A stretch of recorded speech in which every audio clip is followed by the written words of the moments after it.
मोहतरम साथियों, आदाब। हम यहाँ स्कूल पर मबनी अंदाज़े क़द्र पर रोशनी डालेंगे और 4 अहम हिकमत अमलियों पर बहस करेंगे। पहली हिकमत अमली है ज़ाती अंदाज़े क़द्र। ज़ाती अंदाज़े क़द्र तलबा के ज़रिए बसाते ख़ुद किया जाता है। ज़ाती अंदाज़े क़द्र का मतलब हरगिज़ ये नहीं है कि सबक मुकम्मल करने के बाद हम कुछ सवालात करें जिनके जवाबात बच्चों को देने होंगे। ज़ाती अंदाज़े क़द्र का मतलब अंदाज़े क़द्र में बच्चों की गहरी शमूलियत है। दूसरी हिकमत अमली है हम उम्र साथी के ज़रिए अंदाज़े क़द्र। इसमें साथी एक दूसरे का अंदाज़े क़द्र करते हैं ताकि वो इससे वाकिफ़ हो सकें कि इनकी पेशरफ्त कैसी हो रही है और दूसरों की पेशरफ्त कैसी चल रही है। इसके ज़रिए वो अपनी कारकर्दगी को बेहतर कर सकते हैं, जिस तरह दूसरे साथियों ने अपनी कारकर्दगी को बेहतर किया है। तीसरी हिकमत अमली है ग्रुप वर्क अंदाज़ा क़द्र। बतौर उस्ताद हम तलबा का इनफरादी तौर पर अंदाज़ा क़द्र करने के आदी हो चुके हैं। इसके बरखिलाफ़ हम ग्रुप में इनकी कारकर्दगी का अंदाज़ा क़द्र कर सकते हैं। हम इसमें ये देख सकते हैं कि वो एक दूसरे का ताउन किस तरह कर रहे हैं, किस तरह वो एक दूसरे की मदद कर रहे हैं और किस तरह बतौर ग्रुप अपने को मसरूफ़ रखा है ताकि चीज़ों को बेहतर तरीके से अंजाम दिया जा सके। चौथी हिकमत अमली है पोर्टफोलियो अंदाज़ा क़द्र। जब किसी ख़ास पहलू का एक ख़ास वक्फ़े के बाद अंदाज़ा क़द्र किया जाता है तो इसे पोर्टफोलियो अंदाज़ा क़द्र कहा जाता है। पोर्टफोलियो अंदाज़ा क़द्र में बहुत सी चीज़ें करने में तलबा की भी शराकत दारी होती है और इनके रिकॉर्ड को तवील वक्फ़े तक रखना मकसूद नहीं होता है। आइए अब हम अंग्रेज़ी ज़बान की 5वीं क्लास के आमोज़शी महासल की मिसाल लेते हैं और देखते हैं कि ज़ाती साथी के ज़रिए ग्रुप वर्क और पोर्टफोलियो अंदाज़ा क़द्र इसमें किस तरह किया जाता है। अंग्रेज़ी ज़बान की 5वीं क्लास का आमोज़शी महासल है अंग्रेज़ी ज़बान में लफ्ज़ी और बसरी अशारात की मदद से मुनासिब रमूज़ औक़ाफ़ के निशानात और राब्ते के साथ एक पैराग्राफ लिखता है। अंग्रेज़ी ज़बान की 5वीं क्लास ही का एक दूसरा आमोज़शी महासल है एक मुख्तसर सवान हयात और मुख्तसर खुदनवश्त लिखता है।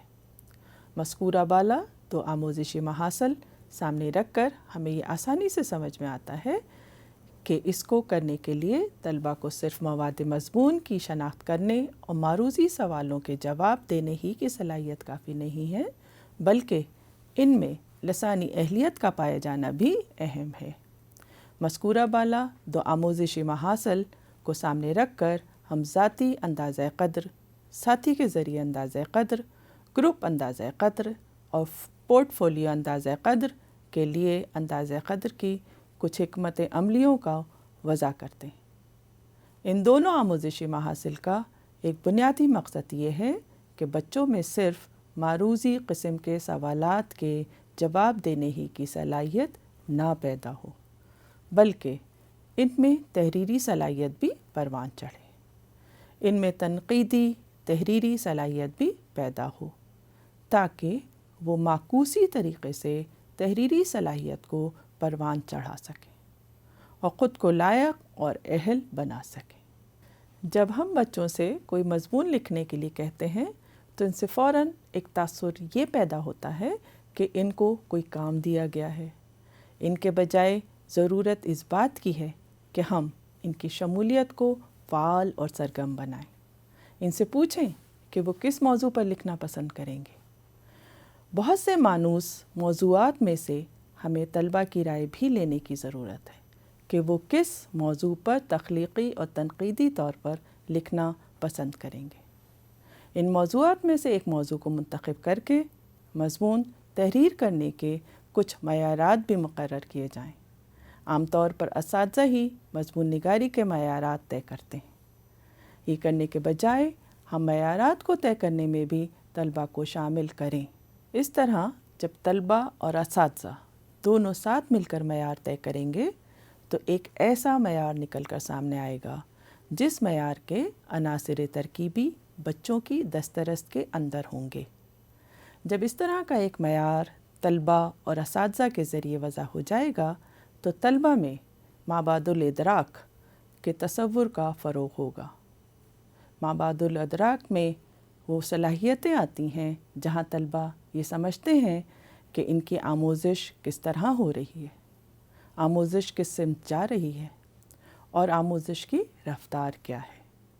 چلیے اب ہم یہ مان کر آگے بڑھتے ہیں کہ طلبہ اور اساتذہ نے غور و خوض کر کے کسی مضمون کے اندازہ قدر کے معیارات کو طے کر لیا ہے۔ یہ معیار مستقل طور پر طے کرنے کی ضرورت نہیں ہے۔ مضامین کی نوعیت اور کلاس کے معیار کی ضرورت کے مد نظر اس میں ترمیم بھی کی جا سکتی ہے۔ مثال کے طور پر بچوں نے جو معیارات غور و خوض کے بعد طے کیے وہ درج ذیل ہیں۔ مواد مضمون کے 4 نمبر، باہمی ربط اور ہم آہنگی کے 3 نمبر، زبان کے 2 نمبر اور الفاظ کی تحدید کا 1 نمبر۔ اس طرح ایک مضمون کے اندازہ قدر کے لیے کل 10 نمبر متعین ہوئے۔ اس معیار کے مطابق اگر بچوں کو خود کے اندازہ قدر کا موقع فراہم کیا جائے اور بعد میں ان کو ایک مثالی نمونہ بھی دکھایا جائے تو اس سے ان کو اپنی کارکردگی کو بہتر کرنے میں مدد اور رہنمائی حاصل ہوگی۔ اس کے علاوہ یہ بھی کیا جا سکتا ہے کہ بچے اپنے اپنے مضامین بغیر کسی ترتیب کے ایک دوسرے کو دیں اور جس کے پاس جو بھی مضمون آئے وہ اس کا اندازہ قدر کرے۔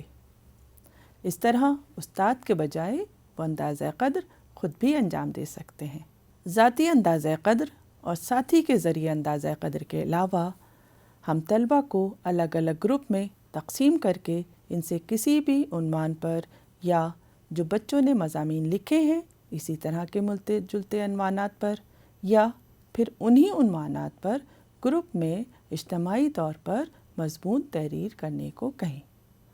جب بچے ایک گروپ میں ایک ساتھ کام کریں گے تو ان میں باہمی سمجھ کا جذبہ فروغ پائے گا، ان میں ایک دوسرے ساتھی سے سیکھنے کی صلاحیت پیدا ہوگی اور ان میں باہمی تعاون پروان چڑھے گا۔ یہ سبھی عناصر انہیں آگے بڑھنے میں معاون اور مددگار ثابت ہوں گے۔ اس طرح گروپ میں کام کرنا بھی ضروری ہے اور یہ صرف مضمون نگاری ہی میں نہیں بلکہ تدریس و آموزش اور اندازہ قدر سے متعلق بہت سی سرگرمیوں میں ضروری ہے۔ ان سبھی پہلوؤں کے علاوہ ہمیں خاص وقفے کے لیے ہم طلبہ کی کارکردگی کے ریکارڈ کو برقرار رکھ سکتے ہیں۔ ایک خاص مدت میں ایک بچے نے جتنے بھی مضامین لکھے ہیں انہیں طالب علم کے ذریعے یکجا کر کے ان کی نمائش کی جا سکتی ہے۔ اس سے طالب علم کو خود اندازہ قدر کرنے میں آسانی ہوگی کہ مضمون نویسی کس طرح کی جاتی ہے۔ جمع کردہ مضامین میں سے اچھے مضامین اور ان کی پیش رفت کو ایک پورٹ فولیو تیار کرنے میں بھی شامل کیا جا سکتا ہے۔ جہاں تک روبرکس کا تعلق ہے تو اس کے بھی مختلف اقسام ہیں۔ ایک مجموعی یا کلی روبرکس جبکہ دوسرے تجزیاتی ہیں۔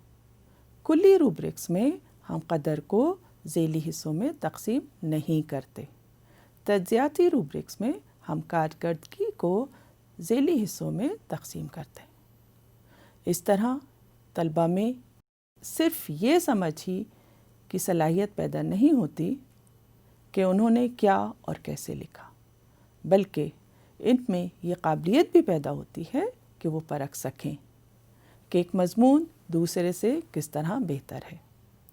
اندازہ قدر کی چاروں حکمت عملیاں جو پیش کی گئیں وہ صرف ایک نمونے کے طور پر ہیں۔ ان کے علاوہ بھی بہت سے آلات اور تکنیکیں ہیں جن کا استعمال اساتذہ کلاس میں کر سکتے ہیں۔ ان کو طلبہ کی ضرورت کے مطابق ڈھالا جا سکتا ہے اور یہ حکمت عملیاں طلبہ کو یکجا کر کے کسی بھی کام کو کروانے میں معاون ثابت ہوں گی۔ اس کے علاوہ جب بھی مدد کی ضرورت ہو اساتذہ ان میں ان کی مدد کر سکتے ہیں۔